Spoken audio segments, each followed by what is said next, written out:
our series on the solidarity with integrality. As previously, we've recorded and we've had 2 dialogues with Professor Ronnie Lessem. I will introduce him as a professor, but then I'll call him Ronnie. So as you have some background on what do we mean by integrality, it's kind of a heavy term, but I think from our integral perspective, we argue that each world region has evolved over time, one inner dimension, as we call it, the soul force or the moral core of that society, that seems to be stronger developed than the others. So say, for example, when we refer to the West, we say the West has developed an enormous capacity for the pragmatic and material expression. But when we believe when one dimension is isolated from the worldly others, it becomes distorted. So that's why we refer to it as the integrality. And today I'm going to ask Professor Ronnie to share his views about the so-called SDGs and ESG, and what does he recommend? Because he's come a long way. It's been 50 years. He's developed a lot of theory around integral development and also the integral accounting, which we refer to as means of developing integrality. So over to you, Ronnie. Welcome. Thank you for your time. Thank you, Anika, and thanks for introduction. So as Anika said, I'll ask you, sorry, I'm interjecting. I will keep on interrupting you just to ask you questions as well. But if you can start with what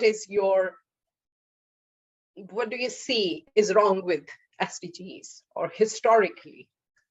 Thank you. Okay. So if we start with what's wrong with SDGs, and then I'll give a bit more background into integrality and how we then moved into the MDIs, as our reputable colleague Ken Wilber said, Ken Wilber being, for those who don't know, the originator of generic integral theory, he said that the problem with the world is we kind of live in a flat land, that everything is on the surface. And most of the things we deal with are on that kind of everyday surface level. And as a result, we never really plumb the depths. And because we don't plumb the depths, we keep, in a sense, repeating and making the same kind of mistakes. The SDGs, as far as we are concerned, for all their merit, are merely operating at the surface, right? They're kind of measures, they're not singular measures like profitability or GBT. They're multiple measures, but they're still measures, they're surface measures. And they suffer from all the fault lines of remaining on the surface. So you really never get into the depths of a particular matter in a particular society. Yeah, I think it reminds me of Edward Deming as well, because he said, if you have not got a viable system, then there's no point in setting a goal. So I think this is what you're also referring to. Okay, so we are concerned with the system as well as the goal. If we step aside for a moment and say, why MDIs? The reason being that over the years, we've developed our concepts and applications of integral enterprise, integral economics, integral research, integral development. But we came to a stage where we said, well, this is all well, but how is it going to be delivered? What are the vehicles whereby we will bring about integrality? And we came up with 2. The one is the Communiversity, and we've dealt with that on previous sessions, a new kind of university which is engaged in regenerating societies. And the second is a means of, we don't like the term measurement because that's on the surface, calibration.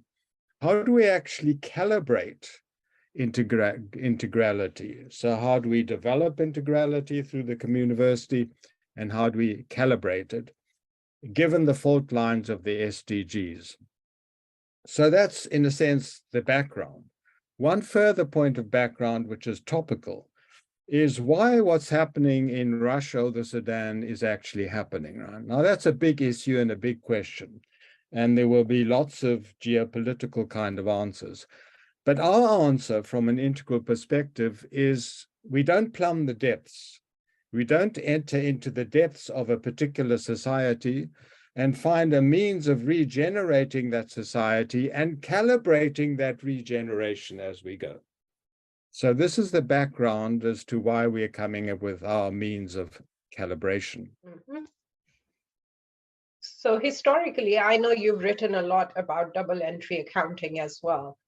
When you say that we don't like the term measurement, can you maybe elaborate a little bit on that as well, please?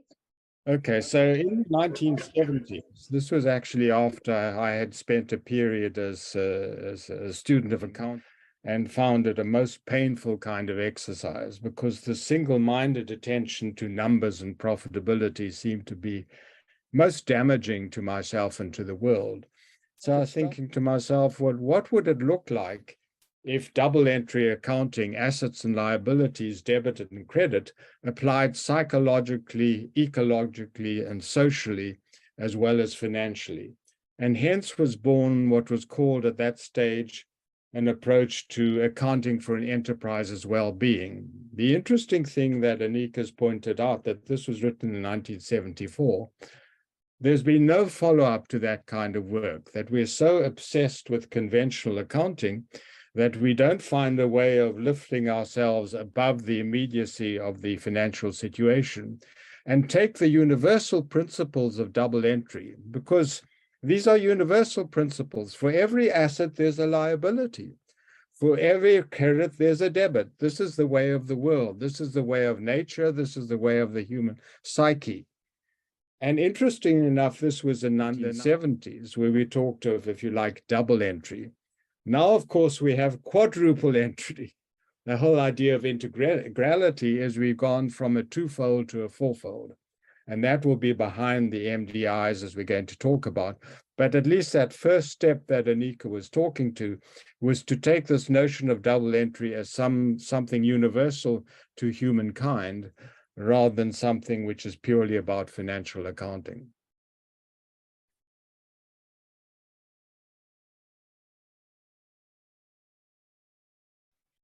Yes, thank you. It makes a lot of sense. So before we delve into what you are proposing as MDIs or means for developing integrality, would you say that it somehow refers to or complements the systems theory? Because there are 4 principles as well of interdependence and self-organization, diversity, and all that. So can we also maybe see it that way, that integrality is also, it complements how systems thinking also work? I think the complementing is that it takes account of systems thinking and in a sense reinforces it, but it adds the level of depth which is often missing from systems thinking. The main influences of our work in that respect are 2 or 3 people who may or may not be known to yourselves. The one who is probably best known is Carl Jung. Carl Jung, the psychoanalyst, who talked about, if you like, the different levels of depth within the human psyche. And he talked about the fact that the surface level is what he called the persona, the personality. Something on the surface, the personality of Vladimir Putin, which would be a good example. But what lies behind that personality? He said the second level, where we go a little bit deeper, is what he called the complex personality, not just the surface personality, but the complex personality, which is in that sense linked to systems theory, that the personality is part of a wider system. In Putin's case, the whole dynamics of Russia over the centuries. Beneath that is what Jung talked about, the archetypes. And that so basically the shadow side, and then there are the archetypes.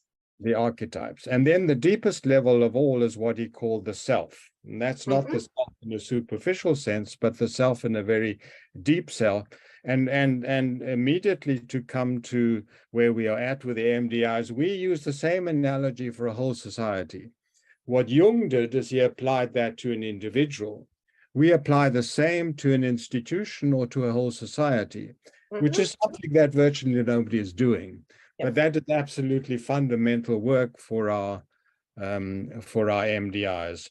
There are a couple of other people who have been influential, lesser known. The one is Roy Bhaskar, the famous Anglo-Indian originator of critical realism, who talked of different levels of reality and what he called generative mechanisms, which is the deepest level. And the third is an English research philosopher called John Heron, who invented something called cooperative inquiry and talked of 4 modes of knowing: experiential, imaginal, conceptual, and practical. All of these revisit the notion of different layers to a personality and to a society, and we'll come on to that when we talk about MDIs. I think it's something that Nora Bateson nowadays also talks about. She refers to it as the warm data, which is, I think, a progression of systems thinking. You know, there is this emergence she talks about, which of course you actually proposed years ago. Okay, so just going back to SDGs, so we are proposing that rather than just having a blanket regulation of setting those goals for global goals for a society, say, for example, an Islamic society or an African society, it might not apply to them, but it's kind of forced or imposed. So if we then switch to the MDIs, then the particularity of that society could be regenerated and worked on with the 4 M's that you are going to now elaborate on. Okay. Is that so? So Anika is absolutely right that we deal with the particularity of a society. And by the way, incidentally, taking the origins of the SDGs and why we believe we need something better, the SDGs were basically invented by Jeffrey Sachs. Now, Jeffrey Sachs is a great person, very admirable in many ways, but 2 things are notable. The one is he's American, and he can't help but bring his particular American worldview to what he does. And the Americans are basically universalists, right? I don't mean the Native Americans, they're the opposite, or the African Americans. But the Euro-American is a universalist, right? They're standardized and they're universalized. Incidentally, they're very good at it. The second thing is he was at least partly responsible for the Russian oligarchs. He was one of the first people who went into Russia during the period of transition with Gorbachev and freed up the Russian economy. And the rest, as you say, is history. So we need to take that context into account. Where was the origination of the SDGs? Now let's come to the origination of the MDIs by way of comparison. The first thing, as Anika is intimating, is the MDIs are particular to each and every society on Earth, right? That doesn't mean that we don't generalize, we'll come back to that, but we start with the particular. So an MDI in Pakistan or in Bengal or in Zimbabwe will be significantly different from an MDI in America or in Germany. So that's the first point. You can't just standardize as far as we're concerned. You need to start with the soul force of a particular society and maybe then end up with measures. We're not saying that there's no place for measures, but the measures come at the end. Yeah. Come at the beginning. Yes, yes. And so those 4 M's are Mother Nature, and maybe you can just briefly elaborate on those, please. The 4 M's come out of the same kind of worldview as what we presented before, coming from Carl Jung or Roy Bhaskar, which is a layered worldview, that every society has these different layers, these different degrees of depth. If I add another analogy, which comes from nature, we have roots, main stem, we have the branches, and we have the fruits, right? You don't just have the fruits. The fruits don't come out of nowhere, right? You can measure the color of the fruits, but they come out of the roots, and that comes out of the soil. So in terms of the 4 M's, we start, if you like, with the roots, which is what we call Mother Nature.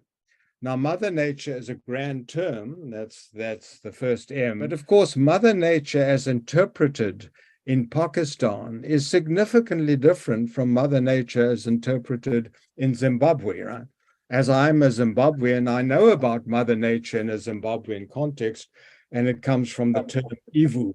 Ivu actually is a kindred term to the term Ubuntu or Unu. Many people have heard of Ubuntu.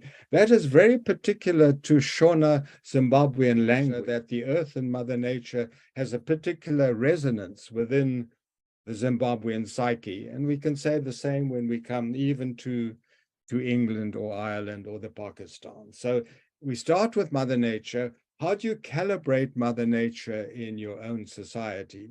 And you can't do that by numbers. We're not saying that there's no place for, if you like, the ecological footprint, right? We are not throwing the baby out with the bathwater. So there's some merit in actually gauging what is your ecological footprint, but that should come at the end, not at the beginning. At the beginning should be, how do I identify with Mother Nature? And you pick that up through pictures, through stories, through visualization, through music, through all a kind of these elements which we don't identify with the SDGs. Mm-hmm. That's so true. Because if I, me being a Pakistani, if I look and I feel that we are mystical people, the whole Indo-Pak continent was a very mystical place, and poetry still kind of, has some resonance with us, even connecting with Mother Nature or nature. It's very poetic. This is what Iqbal, the Eastern philosopher, also, he used to write about the mountain, squirrel, so, but in a very poetic way. And we still are those people who are connected to, from folk music and poetry, which kind of is very mystical. So remember when I was writing my book, I was listening to the folk music of Pakistan and how it was resonating with me being in England for 23 years. So I totally agree with you. And then the master narrative, the next M, comes, that what is the master narrative or moral narrative of a society? So where Anika is absolutely right is if we start with the Mother Nature, and in this case with poetry and natural poetry, and incidentally, because some of you have heard of Ahuat, which Anika is very close to, without Iqbal, there would be no Ahuat. So to measure the influence of the number of loans that have been issued by Ahuat without identifying with Iqbal is a non-starter. It's a total nonsense, right? You cannot calibrate the effect or the nature of Ahuat without Iqbal. But here we come to the next M, which is absolutely critical. We can't just leave it at the poetry. In other words, if you're beginning to imagine, so what do I do if I calibrate what impact my organization or society is having, and I read poetry, what do I do with it? Right?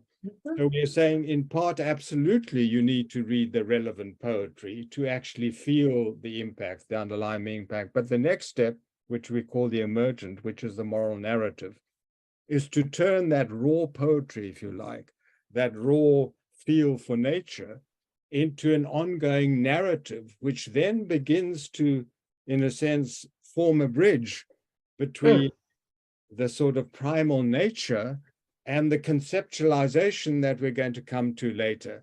This is the profound missing element in most understandings of calibration, measurement, accounting, and this kind of thing, that we either go into precise measures or we go into fanciful, romantic notions of the poetry. There has to be something in between, and that is the moral narrative. And that is very easy to pick up because in every society, if we take the time and trouble, we will find some core narratives which characterize that society. Just reading prolifically of late about the Australian Aborigine, what they called the dream time. The Dreamtime is an extraordinary narrative they have of the origins of their civilization, historically going back 150,000 years, and if you like, the equivalent of the Big Bang in conventional physical terms. So that is the moral narrative which underlies the formation of Australian society, which then gets picked up. Actually, Australia is a good case in point, because there are many contemporary environmental philosophers in Australia have picked that up and conceptualized what that actually means in the 21st century. What moral narrative that comes from Australasia, that comes from Pakistan, that comes from Zimbabwe. And of course, it's not as simple as a moral narrative. There might be 3 or 4 core narratives which underlie that society. That's the critical next step. But then, as you said, that if we take the time and, if we make some effort to understand and go into the depths, which I think is not happening. And I don't see it happening in the future now, because not that I'm a pessimist or I'm not hopeful, because now everything is like doing now. It's like digitized world. So it's more about now measurement or computing, which is computing as in it's very binary. It was like it started from 0 and 1. So, it's like we don't have that time, because now that time is consumed by, all our energies are consumed by this augmented virtual reality. And we are ever more disconnected from our mother nature or moral narrative. So as I spend a lot of time online, and I feel that the moral narrative is maybe a post-globalized world, globalization. The moral narrative is now the global narrative, because our realities are being so mixed up. So a person living in Pakistan is more informed about what Google is doing than what is happening in their society, particular society on the ground, because they're kind of living in this virtual reality. But yes, thank you. Let's move on to conceptualization, the third M. Okay, so you're anticipating that, because what Anika is saying is absolutely true and very debilitating. But alongside of such, if we think of, if you like, broadly speaking, the economic world, while we are all, in a sense, living in a bite-sized virtual reality, hundreds of thousands of students around the world will be studying Economics 101. Okay, whether they're in Beijing or in Belgium or in Baltimore, they're studying 101. And that is a particular moral narrative that underlies Economics 101, which goes back to Adam Smith and on to Milton Friedman. So despite what you say, Anika, because they need to do that to pass their exams, people are totally immersed in a particular moral narrative, which they then think in one sense is the moral narrative, or else, of course, with a sort of rebellious spirit will say, well, that's America, I want nothing to do with it. But in the sense, won't with the alternative, which bring us to conceptualization, which is the third M. We believe that the third M, which we call the scientific model, in terms of the 4 M's, is the most important of all. Why? Because if you like, Mother Nature, not too difficult to identify that. We might actually say, well, how do we calibrate for it? Moral narrative, as we've been saying, pretty well known, that if we took the time and trouble, we could uncover moral narratives underlying particular community societies. But scientific model in the economic realm and enterprise realm in which we are so dominated by one part of the world, which is economically Western Europe and America, and enterprise-wise America, period, nobody else, right? America totally dominates the modeling of enterprise, that then we get totally stuck. So if you like, the surface measures are pure froth, because they're froth on the surface, but beneath the surface is that all-pervasive model. Our work on transformation management on the integral enterprise, we do believe was a fundamental breakthrough at the enterprise level, because we remodeled management to take account of the South, the East, the North, and the West.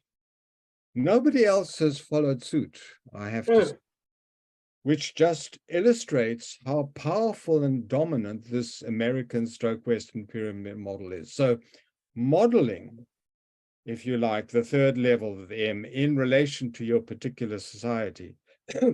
And remember, once we come to the third M, I said that we are particularists, but we're also universalists. By the time you get to scientific modeling, there needs to be a universal element to it.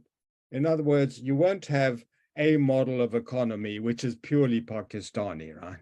It will be a model which has the two M's underlying Pakistan, the moral narrative and Mother Nature. But by the time we get to the scientific model, as Anika well knows in this case, it might be more Indian subcontinent rather than Pakistan in particular. And even the Indian subcontinent might have some resonant with other, quote, Eastern parts of the world, right? That is so true. All important. Yeah, that is so true, because as I just mentioned that I spend a lot of time online just to follow trends. I see there's, there's always this debate or argument about the Islamic golden age and, people fighting over who was the father of algebra, and no, it came from the Greeks, and the Muslims kind of just nicked it from the Jews and the Greeks, and it just baffles me. And I feel like, why can't people just see that, we are so interconnected, and also it's like a progression, like, this best, that at times there would be one society, which is kind of dominant all over the world. Like, you see, even America is losing its grip on, how it was considered the global superpower. Now I see a huge shift in towards the Eastern, especially Indian narrative, which is becoming too strong at the moment. Somehow I feel the Indians are becoming very confident and arrogant in that way, that yes, they are going to be the most populous country on earth soon. So, they have that master narrative, which is kind of overtaking. You know that UK has an Indian prime minister of Indian origin. So what I'm trying to say is that when we talk about modeling, and you say it should be universal as well, and I agree with that, but don't you see that is the tension? Like, if I say there is, say, for example, a Quranic means of Quranic MDIs, right?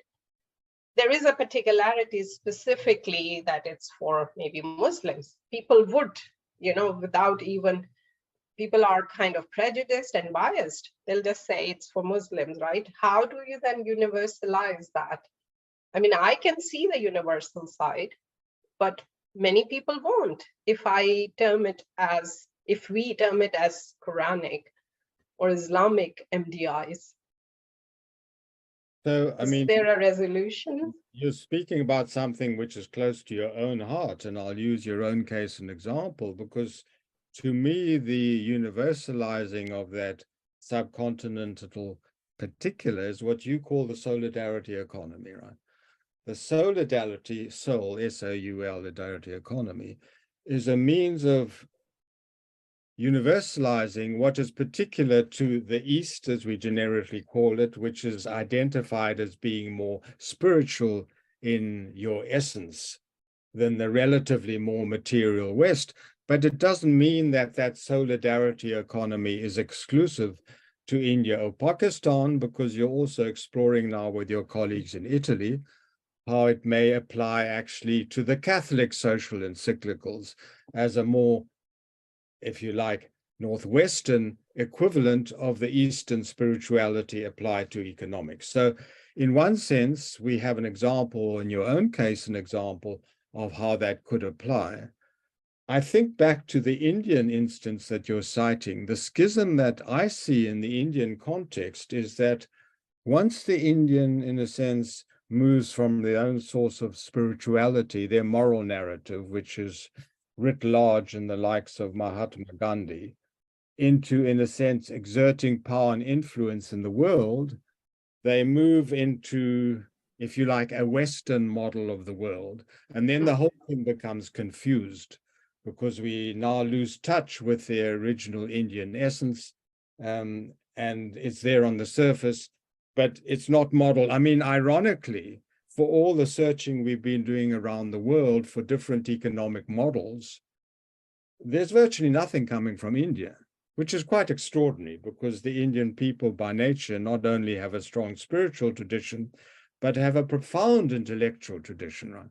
But the things haven't really married up, so you end up with the kind of thing that we're talking about. So what we're saying up to now is that there are steps along the way. We've got to the third step, which is the modeling. And although it might sound trite because we're saying, you know, there are any number of academics in different parts of the world with their theories, in the general field of economics and enterprise, there are very, very few models outside of the standard ones, which actually have weight and build on the two M's, Mother Nature and the moral narrative that come before. So finally, we're coming to the final last M, which is measurements. So, now that is by far the most difficult one of all, that we are so dominated by these conventional measures. And you might say, well, there's 17 SDGs, that's different from one measure of profitability, but they're still measures, they're still quantitative. And the closest we get, and a colleague of ours, Mark Anielski, has done brilliant work in that respect, where his form of measurement is not pure quantity, but it's based on interviewing people, primarily Indigenous Americans, and coming up with a very powerful schema on calibrating the different dimensions that come out of that society. But it's still a form of measurement. You're just using, in a sense, questionnaires to measure and gauge. So once you go beyond there, actually do. And I have to be honest, Anika, we don't have many answers in that respect. I think we do have a good set of answers. They're written up in many of our books on the first 3 M's. But when we come to that final one, we are more conscious of what's missing than what's present.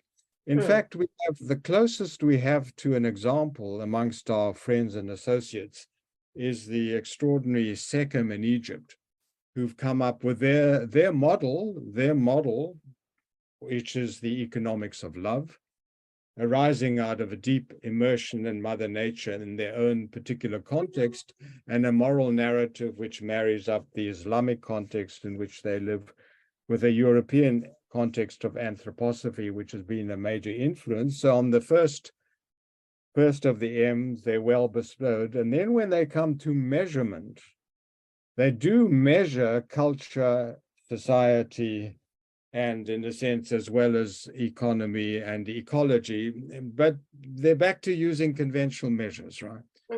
So that even if you like our state-of-the-art one, that at least they have built on the first 3 M's, but once they come to the fourth one, it kind of gets lost along the road, right? So I have to be honest, Anika, I don't think we've yet come up with any answers on the 4th M. Because I think it has to be a collaborative effort. It has from to many of our associates and other partners around the world coming together. If this appeals to them, and then maybe we can also have a model of that calibration or measurement. To work it out together, absolutely right. Just one thing briefly, the closest we've come to an answer, but it's not an answer, it's just a kind of intimation of what could be an answer, is when it comes to research methodology, one of the major books that we've written, we've identified, if you like, 4 classical methods. And measures come out of the world of empiricism, right? So the empirical, in a sense, reigns. But there are 3 other major methodologies. The one is rationalism, critical rationalism. The next one is phenomenology. And then there's hermeneutics or interpretivism. Now, these might be kind of wishy-washy terms for most people, But if you're in the research field, these are actual solid grounds.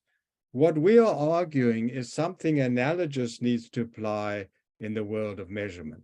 In other words, from a phenomenological point of view, what does measurement actually mean?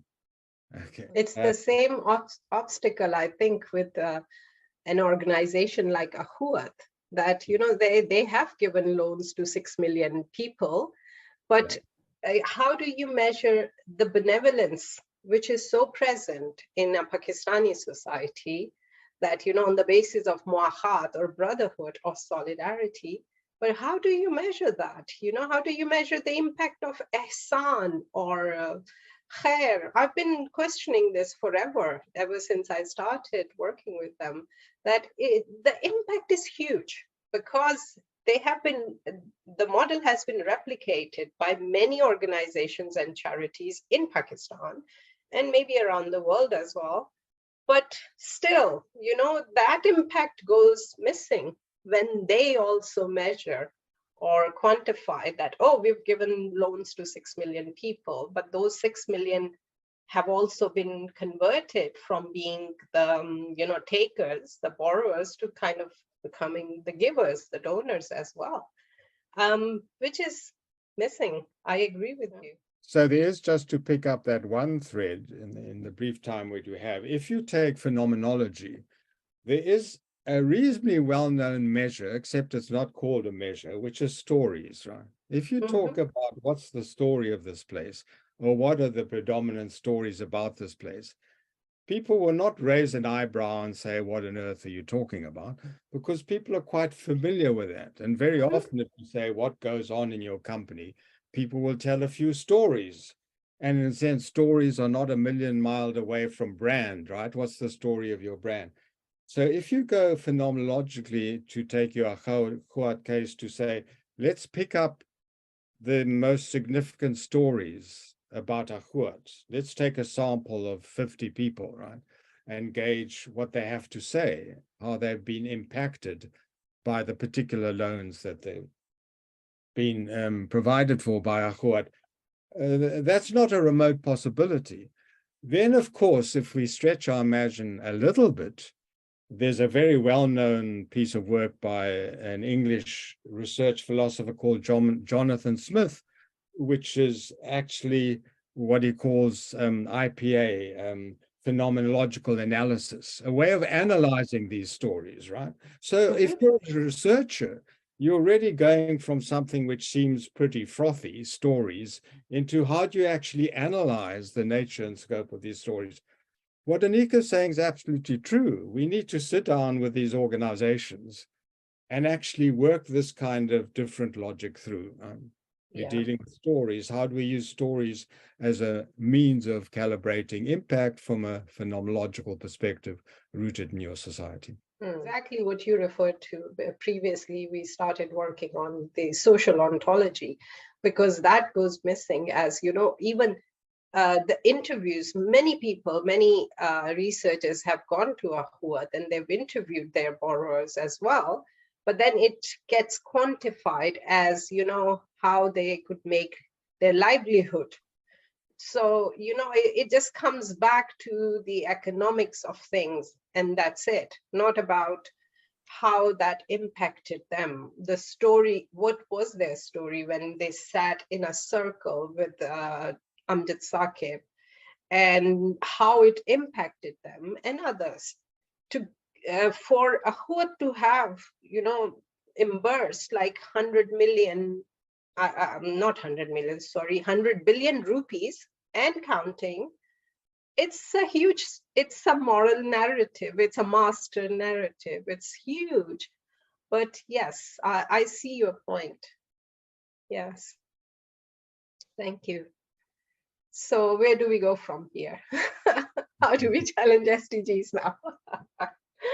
Well, I think the point you were making towards the end, and incidentally, we could also develop at least an idea of what could emerge out of the more interpretive route of the unfolding story. Remember the difference between phenomenology and interpretivism. Interpretivism is much more historical. It's about the historical evolution of an enterprise or society, and how coherent, dynamic, developmental is that evolution. And we could in another session explore that, what that would look like. But the key, to come back to your point, is to find a way of co-engaging with enterprises and communities. So particularly when we come to the most unfulfilled part of the 4Ms, the level of final calibration, the eco measures as we call it, we develop a way of doing it together rather than the pure speculation. Because on the other three grounds, we actually have made more strides, right? But on the fourth one, which is where everybody's looking, what different measures can we use? Made much strides because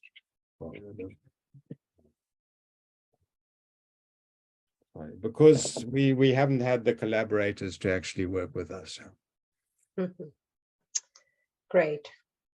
Thank you so much. To sum it up, I think maybe from 100 years from now on, somebody will pick it up.